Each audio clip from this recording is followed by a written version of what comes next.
Hello everyone. Today we are going to learn about types of animals based on what they eat. First comes herbivores.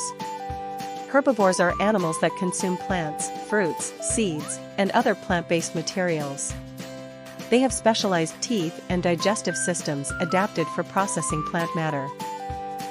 Examples include cows, horses, rabbits, and deer. Next are carnivores. Kids. Carnivores are animals that eat other animals for their nutrition. They have adaptations such as sharp teeth and claws for hunting and consuming meat. Examples of carnivores are lions, tigers, wolves, and crocodiles. Last are omnivores. Omnivores are animals that consume both plants and animals as part of their diet. They have a combination of teeth suitable for both tearing flesh and grinding plant material. Examples of omnivores are humans, bears, raccoons, and pigs. If this video was informative, do give thumbs up and subscribe to my channel.